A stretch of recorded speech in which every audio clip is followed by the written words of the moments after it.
Hey buddy, this is Collin, Mr. Oldschool Gamer, your resident Swedish Viking in the beautiful world of Warships. Today I'm bringing you a clip of a ship that is very fast becoming my number one favorite ship in the game, and that's the Tier 8 Akizuki.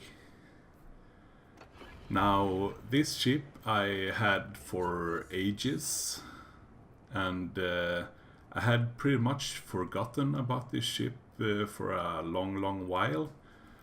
But then I suddenly got so sick and tired of always playing the same ships over and over again, so I started to look through my port for some new ships to play, and came across the Akizuki, who was just sitting there collecting dust.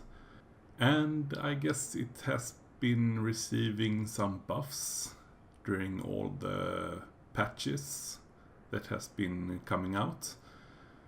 Because, I mean, this ship is just straight up monster. I mean, this is full on beast mode. And I'm just in love with this ship. And my closest comparison to this ship is actually the Tier 10 Russian destroyer, the Khabarovsk, which of course is one of my other favorite ships in this game, which you're probably well aware of if you followed my channel for a while. And I guess some of you guys are gonna go like, what the fuck are you talking about, Collin? This is nothing like the Khabarovsk. And I can totally understand where you guys are coming from, but I'm thinking mostly the firepower, as you can see a good example of here.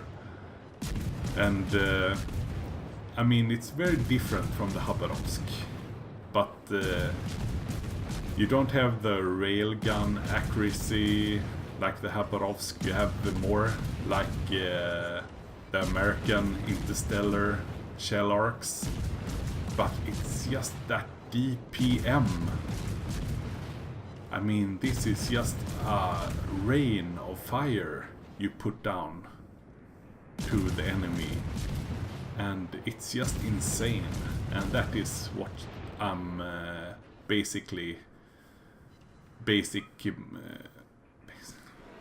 can't speak today. This is what I'm basing my comparison to the Khabarovsk. And of course it doesn't really share any other traits of the Tier 10 Khabarovsk. I mean, this ship is extremely slow, and it has I think probably one of the worst maneuverabilities in the game of any destroyers. I mean, it turns pretty much like a battleship, and it's very big and clumsy. So you can't really play it like a Khabarovsk, but when you get these guns to work on an enemy target, I mean, you're just gonna melt them down, like you will see a couple of times in this match. So I use my basic tactic on this map. Always, if I spawn close, I will go for the D cap, followed by the C cap. This enemy Kiev makes the huge mistake of thinking this channel is gonna be his exit strategy, but since he knows that we already capped the D-cap, he shouldn't really have considered this as a safe place to go, but well, it's good for me. I get my first kill, and now I will just go straight into the channel and help my team support the C-cap as well. And as you've seen in many of my Northern Lights videos, you know that this is one of my basic strategies on this map. the CD cap is always very good, effective way to secure half of the caps on this map. Usually both team will go for the A cap and they will just punch their head against the wall, and no team will really secure the A cap for pretty much half the battle. But if you go send like 2-3 ships to the C cap or the D cap, they can often secure both these caps really fast. So now I'm just raining down my fire on this poor enemy battleship, and you can just see the amount of shells in the air. And this ship is pretty decent at setting fires as well. Now we see this enemy destroyer smoked up in between us. Unfortunately for him, he loses his spotting since the enemy battleship goes behind that island. The enemy battleship pops up again, and I just switch to him to finish him off. Setting some fires and earning me my second kill in the game. Now, this game was actually the first game I played in this ship in ages, and this match pretty much answered a question I've been wondering about for quite some time. The thing is, I unlocked the special Yamamoto captain in the special event that Wargaming had, and I was wondering about what ship to put the special Yamamoto captain on. And of course the obvious choices would be Yamato or Sao, since they're both tier 10 and they're both really strong ships. But playing this match in this ship, making me realize that there is actually one ship that is far more efficient and better ship to put the special Yamamoto captain on, and that is this ship, the Akizuki. Because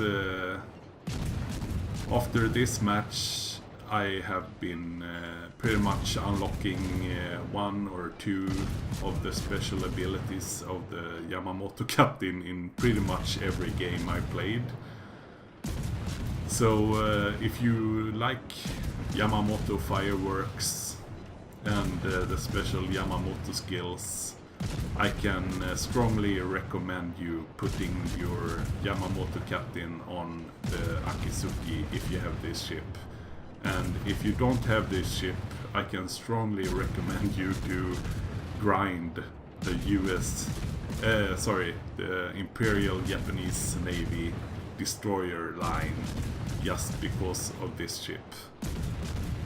I don't play the Shimakaze as often anymore, since it has been one of the ships that has been I think struck the most by all the nerfs.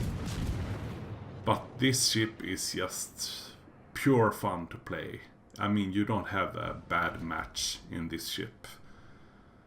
And even though the arcs are a bit similar to the US destroyer line, I must say I really enjoy these arcs on these shells. Because if you see these turpits that is cruising down the B channel on this map, even though it isn't like Russian laser guns, you can see my shells will hit within 5 or 6 seconds, and the shell arcs are just right to lob the shells over this pretty high mountain and earn me some hits on that turpits. which would have been impossible in many other destroyers to hit. So this is kind of best of two worlds, I think, shell-wise. I mean, you have pretty decent fast shells to land many hits on all the targets in the ship. And also the shell arcs are high enough to be able to sit behind islands and just rain down your fires in between your smoke screens. So I mean, the really only downside to this ship is, of course, its really slow speed. It is absolutely one of the slowest destroyers in the game. I think maybe it is even the slowest destroyer in the game. But that you can fix a little bit with the speed flag and speed boost, of course. But the biggest downside is the bad maneuverability. You will need your smoke screens to be able to engage targets. Otherwise you will eat a whole lot of damage. But I mean, just these guns. And of course you have torpedoes, 10-kilometer torpedoes, which you can see is pretty decently fast. And also you have the torpedo reload consumable, which will make it possible for you to launch 2 sets of 4 torpedo in quick succession. Now I launched these torps at this fuso because I wasn't really sure about if he was going to reverse to try and get better fire angles on me, and I wasn't also sure exactly where their last destroyer was. So it was kind of a chance just to send my torps down that channel, but as you will see soon, I don't really need my torps to just melt down this fuso, which is of course a very strong tier 6 battleship.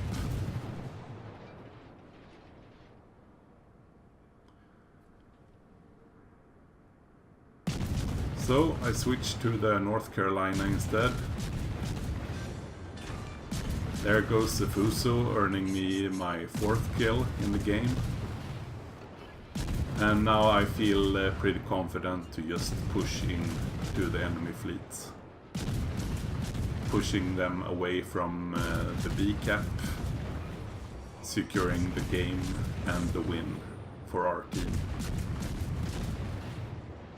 I smoked up the friendly ships in the B cap as well, but of course, since this was after the smoke nerf, it only helps them out if they don't engage any targets. So as you can see, I'm up to my 12th fire. So even though the fire percent chance isn't that great on this ship, the pure DPS or DPM makes this ship quite a fire starter as well. Of course, I'm running Demolition Expert and both fire flags on this ship, just to make the fires even more powerful. That was my 5th kill, earning me my Kraken, and as I said before, in this match I haven't gotten the Yamamoto captain on this ship, but in all the upcoming clips of this ship that will soon make their way to my channel, you will see the Yamamoto captain in action. Now I will just round off this game for you guys, because the last couple of minutes nothing really happens. Me and the friendly ships secure the A cap, and as you can see, the only remaining ship, the enemy destroyer, is way over on the other side of the map right now, securing the decap for their team. So at least he made some XP from this game. So as you can see, it was a pretty good game. 5 kills, Kraken unleashed, 13 fires, and over 100,000 damage done. Made number 1 in the match with 1700 experience. And well, we did pretty good for the team. We tanked potential damage of 275,000 damage, which is pretty nice considering I have 20,000 HP.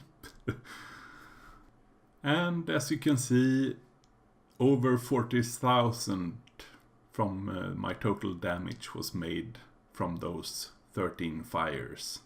So pretty potent fire starter as well. And finally, pretty decent experience and credits for a silver tier 8 ship. So all in all, a pretty solid ship in my book. Now, if any of you guys are hesitant in grinding to this ship, I just thought I show some of the other games I had right after this game. And as you can see, this ship really don't care about matchmaking. It doesn't care if it's up tiered, down tiered, to the sides, whatever. I mean, if you learn how to play this ship will pretty much outperform any other tier, any other ship in the game. As you can see, tier 10 matchmaking don't really care. Even when you lose, you beat out all the tier 10s in the winning team.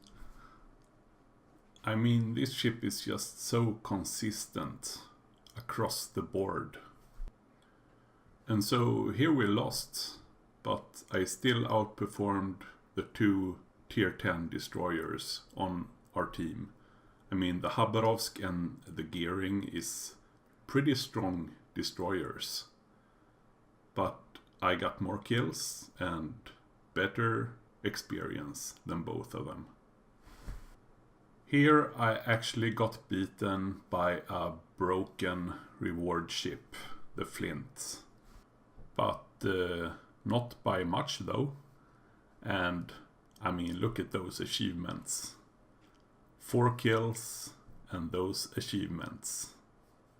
Still pretty decent game. But usually you will just end up right on top of the score screen. So I wanna thank you guys so much for checking out this video. Please leave a like and a comment below. I hope you guys have a great Friday and an awesome weekend. I know I will, playing Warships. And don't forget to check out any of my other videos on my channel. So, until next time, have a good one guys. Bye bye.